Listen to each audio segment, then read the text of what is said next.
90 రోజుల కోర్సు పూర్తి చేస్తే చాలు 100% ప్లేస్మెంట్ సపోర్ట్ తో సాఫ్ట్వేర్ జాబ్ మీ సొంతం. వెంటనే కోడ్ జ్ఞాన్ డెస్టినేషన్ ని సంప్రదించండి. నమస్కారం అలగరి రవీంద్రనాథ్ గారు. నమస్తే అండి సిరి గారు. సార్, బేసిక్ గా ఈ మధ్య కాలంలో లివింగ్ విల్ అన్న పదాన్ని ఎక్కువగా వింటూ ఉన్నాను. ఇంతకీ లివింగ్ విల్ అంటే ఏంటి? ఇది ఎవరు రాస్తారు? ఎందుకు రాస్తారు? దీనికి అలాగే వీలునామాకు ఉన్న డిఫరెన్స్ ఏంటి? దాంతో పాటు చట్టము దీని గురించి ఏం చెప్తుంది? ఎలాంటి యాక్ట్స్ ఉన్నాయి సార్? ఆర్టికల్ 21 ప్రకారం గౌరవప్రదంగా జీవించే హక్కు అనేది ప్రతి ఒక్కరికి ఉంటుంది. వయోభేదం లేకుండా, స్త్రీ పురుషులు లింగ భేదం లేకుండా ప్రతి ఒక్కరికి కూడా జీవించే హక్కు ఆర్టికల్ 21 కల్పిస్తుంది. అదేవిధంగా గౌరవప్రదంగా మరణించే హక్కు కూడా మనకి ఉంది. ఎప్పుడైతే మన హక్కులకి జీవించే టైంలో మనకి హక్కులకు భంగం వాటిల్లైతే మనం ఎలా అయితే కోర్టుని ఆశ్రయిస్తామో, అదేవిధంగా గౌరవప్రదంగా మరణించే హక్కు కూడా ఒకటి ఉంది అని 2018లో మార్చి 9వ తారీఖు నాడు సుప్రీంకోర్టు ఒక చారిత్రాత్మక ఒక తీర్పు ఇవ్వడం జరిగింది. అది common cause versus union of India అన్నటువంటి ఒక కేసులో ఈ సంబంధించిన తీర్పు ఇవ్వడం కూడా జరిగింది. దీన్ని లివింగ్ విల్ అంటారు. అంటే లివింగ్ విల్ అంటే నేను స్పష్టంగా మీకు చెప్పే ప్రయత్నం చేస్తాను. లివింగ్ విల్ అంటే ఏంటంటే మన మరణం ఎలా ఉండాలి అంటే, మనకి ఏదైనా తెలియనటువంటి రోగాలు వచ్చినప్పుడు, అంటే కోమాలో ఉన్నప్పుడు, బ్రెయిన్ డెడ్లో ఉండేటప్పుడు, అంటే భవిష్యత్తులో ఏమవుతుందో మనకి తెలియదు. సో ఆ భవిష్యత్తులో మనం అన్కాన్షియస్లో ఉండేటప్పుడు, అన్కాన్షియస్ ఇల్నెస్లో మనం ఉండేటప్పుడు, మన మీద చేస్తున్నటువంటి లైఫ్ని నిలబెట్టడం కోసం చేసే ప్రయత్నాలు అనేక రకాల వైద్య ఖర్చులు అవుతుంటాయి. అలాగే వైద్య నిమిత్తం అనేక రకాల, అంటే మనకి ఏమవుతుందో తెలియదు. మనిషి ఐసీయూలో ఉండేటప్పుడు మనిషి అక్కడ కోమాలో కానీ, బ్రెయిన్ డెడ్ కానీ, అసలు ఏం జరుగుతుందో తెలియని స్థితిలో ఆయనని బతికించుకోవడం కోసం చెప్పి కుటుంబ సభ్యులు ఎన్నో రకాలుగా ప్రయత్నం చేస్తూ ఉంటారు.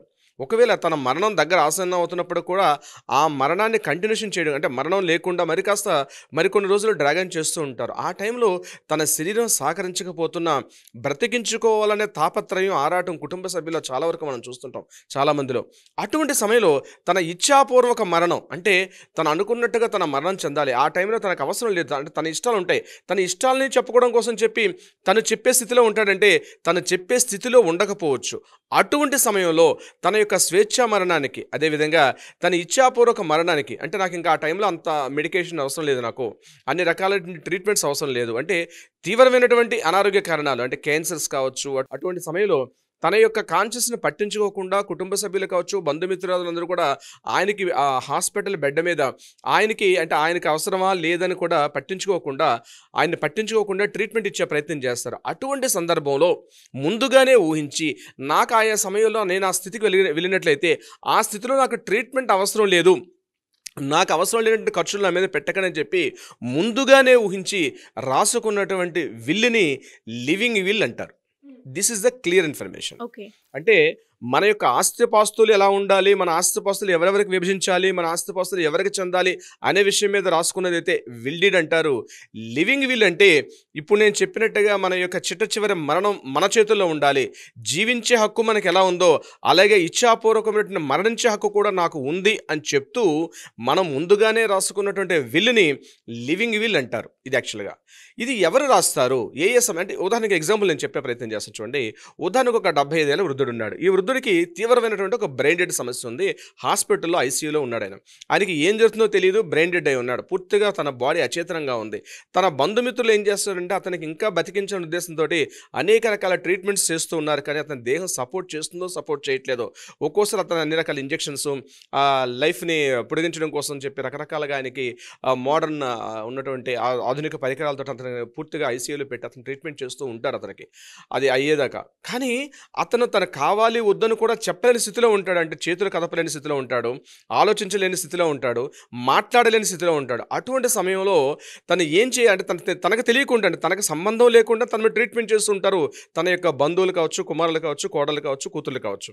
ఇటువంటి సందర్భంలో అటువంటి స్థితి నాకు ముందుగానే వస్తుంది అని ఊహించి నాకు ఆ సమయంలో ట్రీట్మెంట్ అవసరం లేదా అని చెప్తూ రాసుకున్న విల్ని లివింగ్ విల్ అని అంటారు. 2017 అక్టోబర్ 17 ఆ టైంలోనే పూర్తిగా అంటే జడ్జిమెంట్స్, వాదోపాదనలు పూర్తి అయిపోయిన తర్వాత 2018 మార్చి 9వ తారీఖు నాడు దీని మీద పూర్తిగా తీర్పిచ్చారు. అయితే ఇది ఇంకా ప్రజల్లో పూర్తిగా ఇంకా అంటే సుమారుగా ఒక 6 సంవత్సరాలు అవుతుంది ఈ యొక్క లివింగ్ విల్ గురించి ఒక హక్కులు ఉన్నాయని చెప్తూ చాలామందికి విషయం ఇంకా తెలియదు.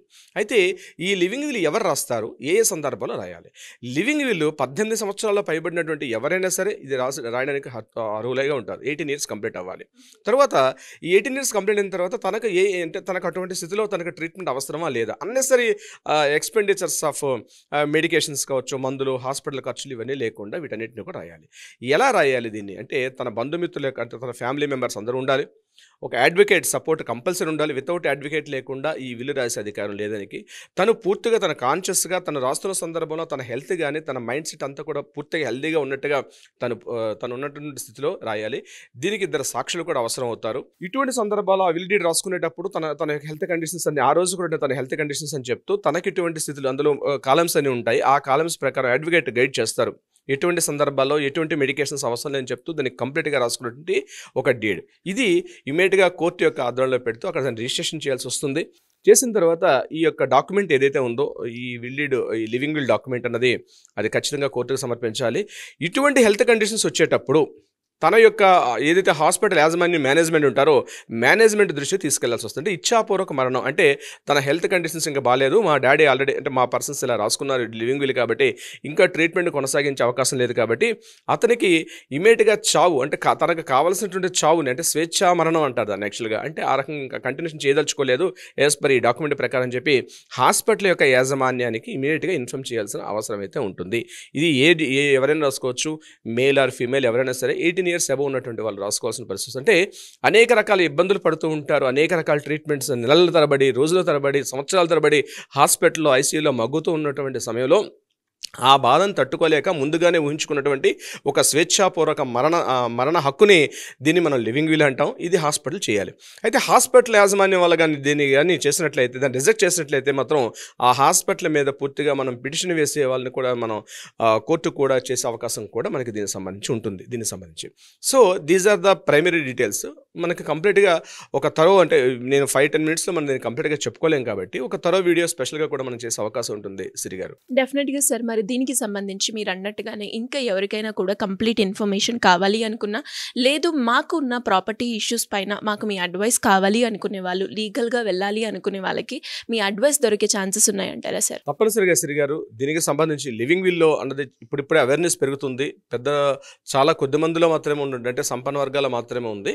ఇది మెల్లమెల్లగా ప్రతి ఒక్కరికి కూడా అందుబాటులో లివింగ్ విల్ ఇటీవల కాలంలో బహుళ ప్రాచుర్యంలో కూడా వస్తుంది. కాబట్టి దీనికి సంబంధించి వివరాలు ఎవరైనా కావాలనుకుంటే కూడా తప్పనిసరిగా కింద స్క్రోల్ అవుతున్న నెంబర్ని కాంటాక్ట్ చేయగలిగితే మన లీగల్ టీం మిమ్మల్ని అప్రోచ్ అవుతారు. అప్రోచ్ అయ్యి మీకు కావాల్సిన సలహా సంప్రదింపులు కూడా చేస్తారు. ఎవరైతే వివరాలు ఇచ్చారో వాళ్ళ యొక్క వివరాలు కూడా, వాళ్ళ యొక్క డీటెయిల్స్ అన్నీ కూడా చాలా గోప్యంగా ఉంచబడతాయి. దీనికి సంబంధించి తప్పనిసరిగా స్క్రోల్ అవుతున్న నెంబర్ని కాంటాక్ట్ చేస్తే మిగిలిన వివరాలన్నీ కూడా మీకు తిప్పే ప్రయత్నం చేస్తారు మన లీగల్ టీం వాళ్ళకి. Thank you sir. Thank you so much. Thank you so much అండి శ్రీ గారు. సుమన్ టీవీలో మీ పర్సనల్ అండ్ బిజినెస్ ప్రమోషన్స్ కోసం కింది నెంబర్కి కాంటాక్ట్ చేయండి.